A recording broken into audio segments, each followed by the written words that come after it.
Hi hello ನಮಸ್ಕಾರ. ನಾನಿವತ್ತು chicken ತೊಗೊಂಡು ಬಂದಿದ್ದೀನಿ. ಚಿಕನ್ನಿಂದ ಟೇಸ್ಟಿಯಾಗಿರೋ ಒಂದು ಏನೇನೇನೋ ಚಿಕನ್ ತೊಗೊಂಡ್ಬಂದಿದ್ದೀನಿ. ಚಿಕನಿಂದ ಮಟನ್ ಬಿರಿಯಾನಿ. ಯಾರಿಗೆ? ನನ್ನ ಕಾಲು ಎಳಿತಾ ಇದ್ದಾಳೆ. ನಾನು ಏನೋ ಒಂದು ತಪ್ಪಾಗಿ ಮಾತಾಡಿದೆ ಅಂದ್ಬಿಟ್ಟು ನನ್ನ ಮಗಳು ನನ್ನ ಕಾಲು ಎಳಿತಾ ಇದ್ದಾಳೆ. ಇದು ಸರಿ ಇಲ್ಲ. ಇದು ಏನೋ ಮಿಸ್ ಆಗಿ ಪ್ಯೂರಿ ಹೋಗಿ ಗ್ರೇವಿ ಅಂದ್ಬಿಟ್ಟೆ. ಅದಕ್ಕೇ ನನ್ನ ಮಗಳು ಚಿಕನ್ ತಂದು ಮಟನ್ ಮಾಡುತ್ತೆ. ನಮ್ಮ ಮಮ್ಮಿ ಮಟನ್ ತಂದು ಬಿರಿಯಾನಿ ಮಾಡುತ್ತೆ. ಏನೇನೋ ಹೇಳ್ತಿದ್ದೆ ಬಿಡಮ್ಮ. ಚಿಕನ್ದು ಸೂಪರಾಗಿರೋ ಒಂದು ಗ್ರೇವಿ ಮಾಡ್ತಿದ್ದೆ ನಾನು. ರೈಸ್, ಮುದ್ದೆ, ಚಪಾತಿ, ಪೂರಿ, ಇಡ್ಲಿ, ದೋಸೆ ಏನಾದರೂ ತಿರ್ಕೊಳ್ಳಿ ಸಖತ್ತಾಗಿರುತ್ತೆ. ಯಾವುದೇ ಮಸಾಲೆ ರುಬ್ಬಂಗೆ ಇಲ್ಲ. ರುಬ್ಬದಂತಲೇ ನಾನು ಸೂಪರಾಗಿರೋ ಒಂದು ಗ್ರೇವಿನ ಮಾಡಿ ತೋರಿಸ್ತೀನಿ ಚಿಕನಿಂದ. ನಾನು 1 kg ಚಿಕನ್ ತೊಗೊಂಡು ಬಂದಿದ್ದೀನಿ. ನೋಡಿ, ವಾಶ್ ಮಾಡ್ಕೊಂಡಿದ್ದೀನಿ. ಇದೊಂದು ಖಾಲಿ ಪಾತ್ರೆಗೆ ಹಾಕ್ಬಿಟ್ಟು ಎಣ್ಣೆ ಏನೂ ಹಾಕ್ತಿಲ್ಲ. ಮೊದಲಿಗೆ ಚಿಕನ್ನ ಚೆನ್ನಾಗಿ ಸುರಿಸ್ಕೋಬೇಕು. ಜಸ್ಟ್ ಚಮ್ಮ ಅರಿಶಿನ ಮತ್ತು ಉಪ್ಪು ಎರಡನ್ನೂ ಹಾಕ್ಬಿಟ್ಟು ನೀಟಾಗಿ ಉಪ್ಪು ಹಾಕಮ್ಮ. ಮತ್ತು ಇದಕ್ಕೆ ಸ್ವಲ್ಪ ಅರಿಶಿನ ಪುಡಿ ಸ್ವಲ್ಪ ಹಾಕ್ಬಿಟ್ಟು ಚೆನ್ನಾಗಿ ಇದೆಲ್ಲ ನೀರು ಬಿಟ್ಕೊಂಡು ಸುಂಡಬೇಕು. ಅಲ್ಲಿವರೆಗೂ ಸುಂಡಿಸ್ಕೊಳ್ಳೋಣ. ಸಾಕು, ಚೆನ್ನಾಗಿ ಮಿಕ್ಸ್ ಮಾಡಿಬಿಡೋಣ. ಇದೇನಿದ್ರೆ ಸುಂಡಾಗಿ ಚೆನ್ನಾಗಿ ಅದನ್ನು ನಾವು ತಂದ ತಕ್ಷಣ ಕ್ಲೀನಾಗಿ ವಾಶ್ ಮಾಡಿ ಒಂದು ಸ್ಟ್ರೈನರಲ್ಲಿ ಸೋಸ್ಲಿಕ್ಕೆ ಹಾಕಬೇಕು.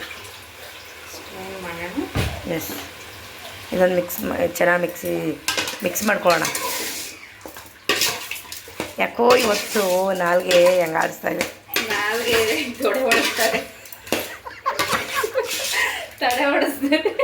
ತಡೆ ಹೊಡಿಸ್ತಿದೆ. ಇದು ಚೆನ್ನಾಗಿ ಇವಾಗ ನೀರು ಬಿಟ್ಕೊಂಡು ಸುಂಡ್ಲಿ. ಸುಮ್ಮನೆ ಕಾಮಿಡಿ ಮಾಡ್ತಾಳೆ. Comedy piece. ಅಯ್ಯೋ ಸುನಿ ಇದ್ರು ಬಿಡವ. ಸುನಿದ್ರೆ ಇಷ್ಟು ಮಾತಾಡೋದು ಸೈಲೆಂಟಾಗಿ ಅಡುಗೆ ಮಾಡ್ತಿರ್ತೀವಿ. ಇದು ಇವಾಗ ಚೆನ್ನಾಗಿ ನೀರು ಬಿಟ್ಕೊಂಡು ಸುಂಡ್ಲಿ. ಅಷ್ಟರಲ್ಲಿ ನಾನು ಈರುಳ್ಳಿ ಎಲ್ಲ ಕಟ್ ಮಾಡ್ಕೊಂಡು ಏನೆಲ್ಲ ಬೇಕು ಸಾಮಗ್ರಿಗಳು ರೆಡಿ ಮಾಡ್ಕೊಡ್ತೀನಿ. ಬನ್ನಿ. ನಾನು ಕೊತ್ತಂಬರಿ ಸೊಪ್ಪನ್ನ ಕಟ್ ಮಾಡಿ ಇಟ್ಕೊಂಡಿದ್ದೀನಿ. ಒಂದು 5-6 ಮೆಣಸಿಕಾಯಿನ ಕೂಡ ಕಟ್ ಮಾಡಿ ಇಟ್ಕೊಂಡಿದ್ದೀನಿ. ಒಂದು ದಪ್ಪ ಈರುಳ್ಳಿ ಕಟ್ ಮಾಡಿ ಈ ಥರ ಇಟ್ಕೊಂಡಿದ್ದೀನಿ. ಮತ್ತು ಶುಂಠಿ ಬೆಳ್ಳುಳ್ಳಿ ಪೇಸ್ಟು ಮತ್ತು ಟೊಮೊಟೊನ ಈ ರೀತಿ ಪೇಸ್ಟ್ ಮಾಡ್ಕೊಂಡಿದ್ದೀನಿ. 2 ಟೊಮೊಟೊ. ಇದಿಷ್ಟೇ, ಇನ್ನೇನಿಲ್ಲ. ಇದು ಯಾವ ಥರ ಮಾಡೋದು ಅಂತ ತೋರಿಸ್ತೀನಿ ಬನ್ನಿ. ಇವಾಗ ಚಿಕನೆಲ್ಲ ನೀಟಾಗಿ ಇವಾಗ ಸುಡ್ತಾ ಇದೆಲ್ಲ ನೀರೆಲ್ಲ ಬಿಟ್ಕೊಂಡು ಇನ್ನೇನು ಸ್ವಲ್ಪ ಹೊತ್ತು ಸುಡ್ಕೊಳ್ತು ಕ್ಲೀನಾಗಿ. ಅಷ್ಟರಲ್ಲಿ ನಾನು ಪಕ್ಕದಲ್ಲಿ ಒಗ್ಗರಣೆ ಮಾಡ್ಕೊಬಿಡ್ತೀನಿ. 1-2-3 ಸ್ಪೂನಷ್ಟು ಎಣ್ಣೆ ಹಾಕೊಳ್ಳೋಣ.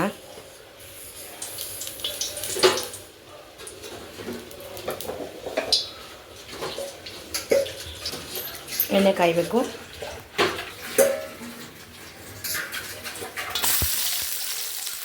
ಎಣ್ಣೆ ಕಾಯಿದೆ. ಇವಾಗ ಈರುಳ್ಳಿ ಹಾಕ್ಕೊಳ್ತಾ ಇದ್ದೀನಿ ನಾನು.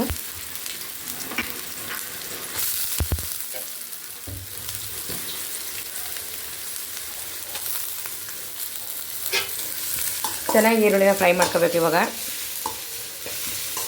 ಜಾಸ್ತಿ ಹಾಕ್ಕೊಂಡ್ರು ಈರುಳ್ಳಿನ ಅದು ಸಿಹಿ ಆಗಿಬಿಡುತ್ತೆ. ಒಂಥರ ಅದು ಈರುಳ್ಳಿ ಅಂಶ ಜಾಸ್ತಿ ಆಯಿತು ಅಂದರೆ. ಹಾಗಾಗಿ ನಾನು ಒಂದು ದಪ್ಪ ಈರುಳ್ಳಿನ ಕಟ್ ಮಾಡಿ ಹಾಕ್ಕೊಂಡಿದ್ದೀನಿ. 2-3 ಹಿಂಗೆಲ್ಲ ಹಾಕ್ಕೊಂಡ್ರೆ ಗ್ರೇವಿ ಚೆನ್ನಾಗಿರಲ್ಲ. ನೋಡಿ, ಚಿಕನ್ ಕೂಡ ನೀಟಾಗೆಲ್ಲ ನೀರು ಬಿಟ್ಕೊಂಡು ಈ ರೀತಿ ಫ್ರೈ ಮಾಡ್ಕೋಬೇಕು. ಇಲ್ಲಾಂದರೆ ಅದು ಒಂಥರ ಸ್ಮೆಲ್ ಬಂದುಬಿಡುತ್ತೆ. ಅಷ್ಟಾಗಿ ಇಷ್ಟ ಆಗೋದಿಲ್ಲ. ಒಬ್ಬರು ಹಂಗಂಗೆ ಹಾಕ್ಬಿಡ್ತಾರೆ. ನಾನಂತೂ ಈ ಥರನೇ ಮಾಡ್ಕೊಳ್ಳೋದು ಯಾವಾಗಲೂ. ನಾನು ಸಾಂಬಾರಿಗಾಗಲಿ ಗ್ರೇವಿಗಾಗಲಿ ಆ ಥರ ಚಿಕನ್ ಸಪ್ರೇಟೇ ಸುಣಿಸ್ಕೊಬಿಡ್ತೀನಿ. ಸ್ವಲ್ಪ ಚೆನ್ನಾಗಿ ಫ್ರೈ ಮಾಡ್ಕೊಳ್ಳೋಣ ಈರುಳ್ಳಿನ. ನಾನು ಶುಂಠಿ ಬೆಳ್ಳುಳ್ಳಿ ಪೇಸ್ಟ್ನ ಹಾಕ್ಕೊಳ್ತಾ ಇದ್ದೀನಿ. ಇದು ಸ್ವಲ್ಪ ಹಾಕ್ಬಿಟ್ಟು ಫ್ರೈ ಮಾಡ್ಕೊಬೇಡ. ಒಂದು ಅರ್ಧ ಸ್ಪೂನಷ್ಟು ಹಾಕ್ಕೊಳ್ಳಿ. ಶುಂಠಿ ಪೇಸ್ಟು ಮತ್ತು ಬೆಳ್ಳುಳ್ಳಿ ಪೇಸ್ಟು ಸಪ್ರೇಟ್ ಇದೆ. ಹಾಗಾಗಿ ಇದನ್ನು ಕೂಡ ಹಾಗೇ ಸ್ವಲ್ಪ ಫ್ರೈ ಮಾಡ್ಕೊಳ್ಳೋಣ. ಮತ್ತು ಹಾಗೆ ನಾನು ಟೊಮೆಟೊ ಗ್ರೇವಿ ಮಾಡಿ ಇಟ್ಕೊಂಡಿದ್ನಲ್ಲ, ಪ್ಯೂರಿ ಮಾಡಿ ಇಟ್ಕೊಂಡಿದ್ನಲ್ಲ, ನನ್ನ ಮಗಳು ಹೇಳೋದು ಕರೆಕ್ಟಾಗಿಬಿಟ್ಟಿದೆ ಇವತ್ತು. ಯಾಕೋ ಪ್ಯೂರಿ ಮಾಡಿದ್ನಲ್ಲ ಅದನ್ನ ಹಾಕ್ಕೊಳ್ತಾ ಇದ್ದೀನಿ. ಚೆನ್ನಾಗಿ ಇದನ್ನು ಹಾಗೆ ಹಸಿ ವಾಸನೆ ಹೋಗೋವರೆಗೂ ಸ್ವಲ್ಪ ಫ್ರೈ ಮಾಡ್ಕೊಬೇಡ.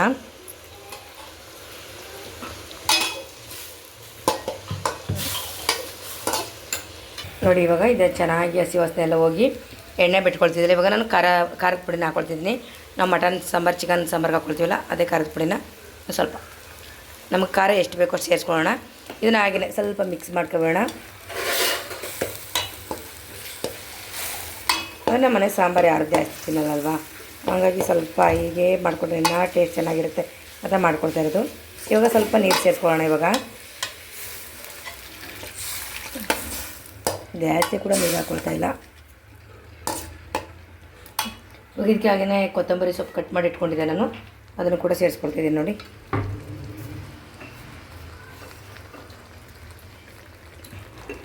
ಇವಾಗ ರುಚಿಗೆ ತಕ್ಕಷ್ಟು ಉಪ್ಪು, ಇನ್ನೊಂದು ಸ್ವಲ್ಪ ನೀರು ಹಾಕ್ಬಿಡಪ್ಪ. ಅದು ಗಟ್ಟಿ ಇದೆಯಲ್ಲ, ನಾವು ಟೊಮೊಟೊ ಪ್ಯೂರಿ ಮಾಡ್ಕೊಂಡಿರ್ತೀವಲ್ಲ ಅದರಿಂದ ಇದು ತುಂಬಾ ಸ್ವಲ್ಪ ಗಟ್ಟಿ ಬರುತ್ತೆ. ಕಟ್ ಮಾಡಿ ಹಾಕೊಂಡ್ರೆ ಈ ಥರ ಬರಲ್ಲ. ಸ್ವಲ್ಪ ಇದು ಕುದಿಬೇಕು. ಇವಾಗ ಸ್ವಲ್ಪ ಚಿಕನ್ ಕೂಡ ಸುಂಡಿದೆ, ಇದು ಕುದಿ ಬರ್ತಾ ಇದೆಯಲ್ಲ. ಇವಾಗ ಇದರೊಳಗಡೆ ಚಿಕನ್ ಹಾಕೋಣ. ಅಲ್ಲಿ ಚಿಕನ್ ಜೊತೆ ಇದು ಬೇಯುತ್ತೆ. ಇವಾಗ ಇದ್ರೊಳಗಡೆ ನಾನು ಚಿಕನ್ ಸೇರಿಸ್ಕೊಳ್ತೀನಿ. ಯಾವಾಗಲೂ ನೀರು ಹಾಕಿದ ತಕ್ಷಣ ತಣ್ಣಗಿರುತ್ತೆ ಹಾಕೋಬಾರ್ದು, ಸ್ವಲ್ಪ ಕುದಿ ಬಂದಮೇಲೆ ಸೇರಿಸ್ಕೋಬೇಕು. ಇವಾಗ ನಾನು ಚಿಕನ್ ಹಾಕ್ಕೊಳ್ತಾ ಇದ್ದೀನಿ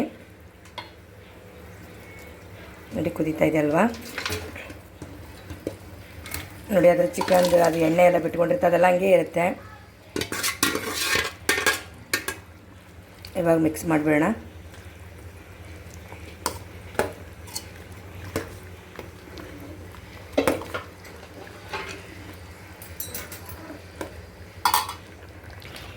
ಇವಾಗ ನೋಡಿ, ಇವಾಗ ಇದನ್ನ ಕ್ಲೋಸ್ ಮಾಡ್ಕೊಳ್ಳೋಣ. ನಾನು ಉಪ್ಪು ಕೂಡ ಸೇರಿಸ್ಕೊಂಡಿದ್ದೀನಿ.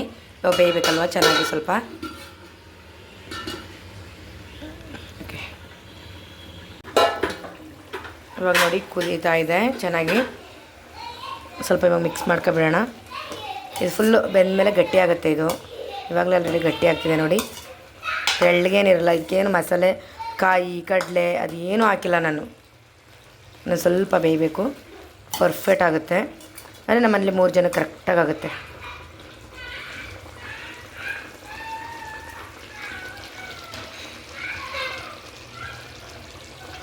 ಚೆನ್ನಾಗಿ ಬೇಯ್ಕೊಳ್ಳಿ.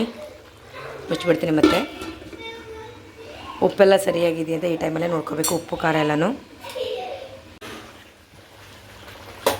ನೋಡಿ. ಇವಾಗ ತುಂಬಾ ಚೆನ್ನಾಗಿ ಬೆಂದಿದೆ. ಟೇಸ್ಟ್ ಕೂಡ ಸಖತ್ತಾಗಿದೆ ನೋಡಿ. ಗೊಜ್ಜು ಕೂಡ ನೋಡಿ, ಇದು ತೆಳ್ಳಗಾಗಿಲ್ಲ, ಏನಿಲ್ಲ, ಕಾಣಿಸ್ತಿದೆಯಲ್ಲ.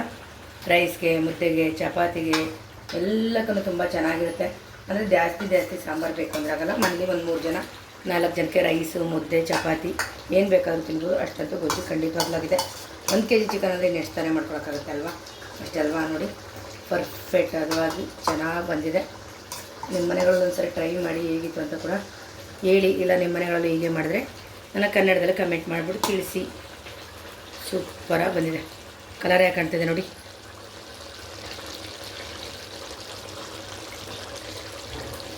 ತುಂಬ ಚೆನ್ನಾಗಿ ಬಂದಿದೆ.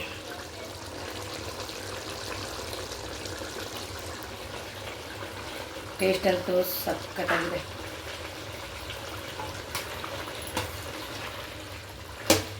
ಇಲ್ಲ ನೀವು ಇನ್ನೂ ನೀರೇ ಹಾಕೋದಿಲ್ಲ, ಇನ್ನೂ ಸ್ವಲ್ಪ ಕಡಿಮೆ ಹಾಕ್ಕೊಳ್ತೀನಿ ಅಂದರೆ ಕೂಡ ಹಾಕೋಬೋದು. ಹಾಗೆ ಸೈಡ್ಸ್ಗೆಲ್ಲ ತಿನ್ನಲಿಕ್ಕೆ ಸಖತ್ತಾಗಿರುತ್ತೆ, ಚೆನ್ನಾಗಿರುತ್ತೆ. ಓಕೆ, ಇವಾಗ ನಾನು ಕುಡ್ಲನ್ನ ಕಾಯಿಸಿದೆ, ಅದನ್ನು ಕೂಡ ಹಚ್ತಾಯಿದ್ದೀನಿ. ಇದು ಹಿಂದಿನ ಕಾಲದಿಂದಲೂ ಹಚ್ತಾರೆ ಈ ಥರ ಕುಡ್ಲನ್ನ ಕಾಯಿಸ್ಬಿಟ್ಟು. ಅಂದರೆ ಕುಡ್ಲಲ್ಲಿ ಕಬ್ಬಿಣದ ಅಂಶ ಇದೆಯಲ್ಲ, ಅದಕ್ಕೂ ಇದು ಏನೋ ಗೊತ್ತಿಲ್ಲ. ಇದು ಹಚ್ಚೋದು ಒಳ್ಳೇದು ಅಂದರೆ ಹಾಗಾಗಿ ನಮ್ಮ ಮನೇಲಿ ಇದನ್ನು ಯಾವಾಗಲೂ ಇದರ ಕಬ್ಬಿಣನ ಕಾಯಿಸ್ಬಿಟ್ಟು ಹಚ್ಚಿ. ನೀವು ಕುಡಿದ್ರೆ ಹಚ್ಚಬೇಕು ಅಂತ ಏನಿಲ್ಲ. ಕಬ್ಬಿಣ ಬರುತ್ತಲ್ಲ ಸರಳಿ ಈ ಥರ ಎಲ್ಲ, ಅದನ್ನು ಚೆನ್ನಾಗಿ ಕೆಂಪು ಕಾಯಿಸ್ಬಿಟ್ಟು ರೀತಿ ಹಚ್ಬೋದು. ನಾನು ಕುಡ್ಲೆ ಇಟ್ಕೊಂಡಿದ್ದೀನಿ ನೀಟಾಗಿದ್ದನ್ನ. ಇವಾಗ ಹಚ್ಚಾದ್ಮೇಲೆ ಏನು ಮಾಡ್ತೀನಿ, ವಾಶ್ ಮಾಡಿರ್ತೀನಿ. ಮತ್ತೆ ಇದನ್ನು ವಾಶ್ ಮಾಡಿಬಿಟ್ಟು ಕಾಯಕ್ಕೆ ಹಾಕ್ಬಿಟ್ಟು ಹಚ್ತೀವಿ. ಕಬ್ಬಿಣ ಅಂದರೆ ಯಾವುದಾದ್ರೂ ಆಗ್ಬೋದು, ಸ್ವಲ್ಪ ಗಟ್ಟಿ ಇರೋದು ಬೇಕು ಅಷ್ಟೇ. ಓಕೆ, ಬಾಯ್.